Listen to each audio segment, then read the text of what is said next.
Have you managed to keep the momentum going since January, when the new year offered us a fresh start? Evaluate whether you've kept your commitments. Have you been proactive and diligent in your endeavors? Or have there been times when laziness, fatigue, or lack of motivation took over? We have the ability to improve every day and exceed ourselves in the present moment. However, we often choose to procrastinate, and the result is always the same. We fall into the trap of delaying our progress, not living up to our full potential. This might stem from the fear of starting or the prideful belief that we have unlimited time at our disposal. We can't expect changes if we continue to follow our usual routine. Therefore, this message is a challenge for you over the next 10 days. If you're not yet living the life you planned for yourself, now is the time to choose a different approach. Pick one of the 6 tips mentioned below and commit to incorporating it into your life. Reflect on your current situation, whether you're making significant strides or overcoming more complex obstacles. There is always room for improvement. Make a promise to yourself, and at the end of this message, share which of these points you plan to implement in your life. Let's get started. 1. Try going 10 days without complaining. This challenge can transform your life. By refusing to complain, criticize, or make negative comments about others, you become more mindful of your words, which can change your perspective on the world and reshape your personal narrative. Think about how often you complain throughout the day, whether it's about something trivial like not finding a parking spot, a neighbor's actions, supermarket prices, a persistent cold, or a simple headache. Commit to stopping these negative conversations, and you'll see how your situation begins to change. Complaints are essentially discussions about what you don't want in your life, rather than focusing on what you do want. When we complain, we concentrate on the negative, which only amplifies it. Starting from a minor gripe, you can quickly spiral into a negative mindset. Our thoughts shape our lives, and what we focus on grows. The key is to consciously direct this ability towards what we desire, not what we want to avoid. This isn't a new idea. Marcus Aurelius, in his Meditations, spoke about how our thoughts shape our reality. Often, we don't realize how destructive or constructive our thoughts can be, but our words make it clear. Therefore, controlling our mind is crucial. A practical strategy for overcoming this challenge is mindful self-observation. The concept is simple. Create a mechanism to monitor your complaints, criticisms, and gossip. Choose a personal item, like a ring, bracelet, hair tie, or coin that you can carry in your pocket. The key moment is to move the item from one place to another each time you catch yourself complaining, criticizing, or gossiping about someone. For instance, switch your wristwatch or transfer the hair tie to the other hand. This action serves as a reminder and helps you become aware of your behavior. From day one, start paying closer attention to your words. Notice if you tend to complain and how long it takes between each complaint or criticism. While it's easy to see complaints in others, it's harder to acknowledge when we do it ourselves. Complaints activate the mind's ability to focus on the undesirable, attracting more unwanted situations into our lives. This creates a perpetual cycle of complaints and problems, a kind of self-fulfilling prophecy that never ends. If something in your life is unsatisfactory, change what you can and adjust your attitude towards what you can't change. Stopping the flow of complaints isn't just an act of silence, but a powerful step towards a more meaningful and positive life. The challenge is clear. You can either continue to circle around your problems or decide to take an active stance and commit to not complaining, not criticizing, and not speaking ill of others for the next 10 days. By controlling your words and refraining from complaints, you not only give new meaning to your life, but also start attracting what you truly desire. 2. Practice voluntary abstinence for 10 days. This period involves consciously abstaining from something to strengthen your self-control. If you aim to improve this skill, it's crucial to learn to cope with discomfort. You might ask yourself, why choose to deprive yourself of something when life already presents its challenges? However, this act of apparent denial is not so much a struggle against pleasures as it is a training to become someone who can withstand what others avoid and endure what others cannot. Begin to expand your comfort zone by subjecting yourself to uncomfortable situations to increase your self-discipline, resilience, and confidence. By tackling difficult tasks, you also prepare yourself to give up things that are hard to let go of, from sugar in drinks and excessive use of social media to negative emotions and habits. Consider, for example, the insecurity that sometimes hinders you from taking action or making decisions. Imagine this insecurity as a heavy sandbag you carry on your shoulders.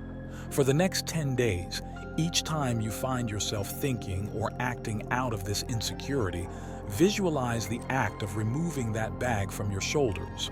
We attach not only to physical objects, but also to harmful feelings and habits.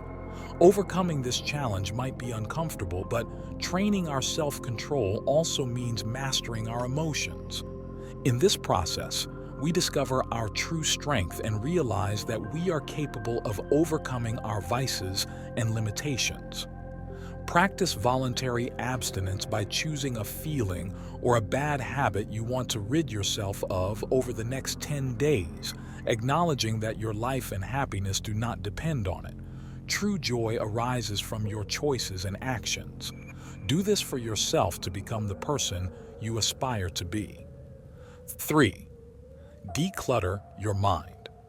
Imagine how your car would feel if every morning before leaving home, you threw a bag of garbage into the back seat.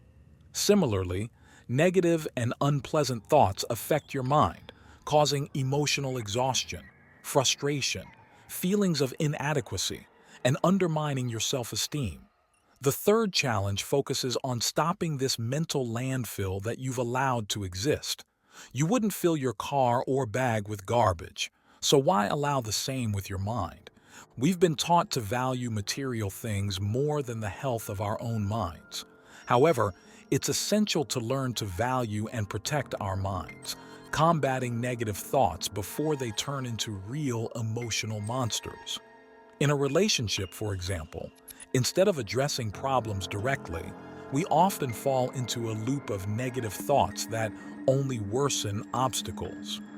Almost all negative experiences, from a failed business venture and unrequited love to a bad investment or an unsuccessful job interview, can turn into mental monsters if we let them dominate our thoughts.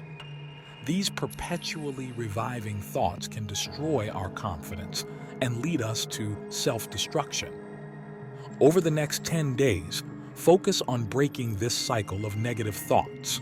First, let's stop feeding our minds these emotional wastes by avoiding the revival of unpleasant experiences.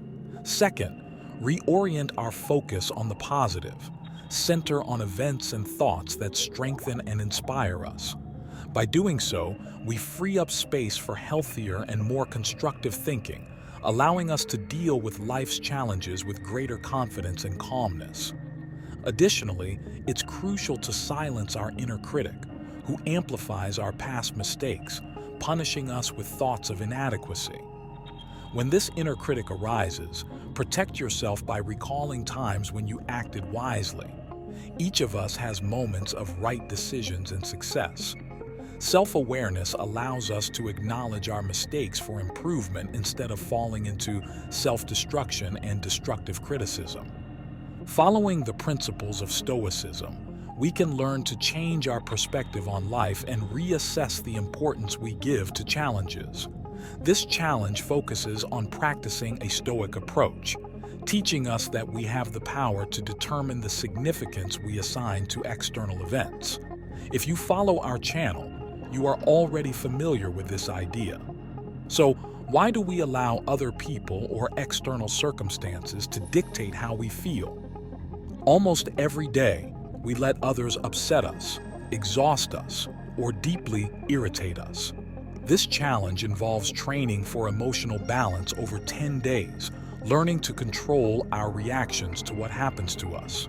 To do this, we must start by recognizing our impulses, reactions, and judgments, and then learn to detach from them. For instance, if you find yourself stuck in traffic, instead of getting immediately annoyed, view the situation objectively. Traffic is beyond your control, but how you choose to react to it is up to you. Impulsive actions or stress won't make the traffic disappear. In fact, it may worsen your experience. However, choosing to remain calm strengthens your ability to react rationally. If someone at work or home constantly tries to provoke you, it's important to recognize this. This person is likely trying to make you feel bad or test you. If you get irritated or let it affect you, you give them control. Our minds are adaptable, and we can train them not to be manipulated.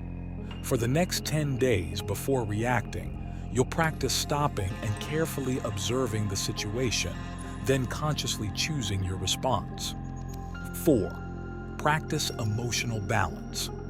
In practicing this, we develop the ability to face daily challenges with greater calmness and emotional balance, fostering an inner peace that doesn't depend on external circumstances. 5. Embrace open gratitude. Every morning, reflect on the precious privilege of being alive, breathing, thinking, enjoying, and loving.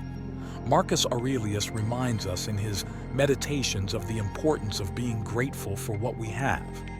During times of dissatisfaction or difficulty, we tend to forget to appreciate what we already possess, often what we once dreamed of or asked for.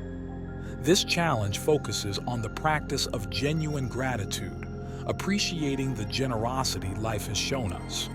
Although the concept of gratitude is widely mentioned, it has become common to approach it superficially. This challenge urges you to express true gratitude, not just for aspirations, but for current possessions and experiences.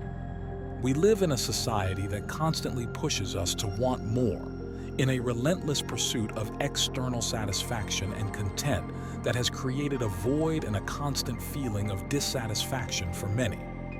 Stoicism offers us the opposite approach, learning to value what we already have instead of obsessing over what we lack. Start with the basics by being thankful simply for being alive, for the privilege of waking up today. Truly connect with this feeling, reflect on your life, and find this inner gratitude. Small things like a good cup of coffee or someone's kindness deserve recognition. Think about the people or things you would miss if they were gone and be grateful for their presence in your life. Gratitude can manifest in appreciating your physical and mental ability to work and be independent, or even for the fact that you're here and now, watching this video, which motivates you to change some of your life perspectives. This challenge involves more than just listing what you're grateful for. It requires you to deeply feel this gratitude from the heart. For the next 10 days, dedicate 5 minutes each morning to think about what you are grateful for and express it out loud. This practice, as simple as it seems, can reorient your focus towards the positive in your life, generating feelings and positive experiences. Every person is unique, so the ways you choose to practice this will differ.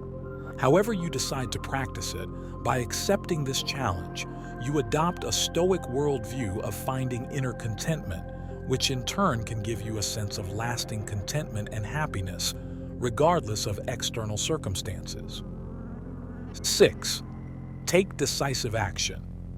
This challenge invites you to take the necessary actions and start with a rational analysis of the events in your life, focusing only on those aspects that are within your control.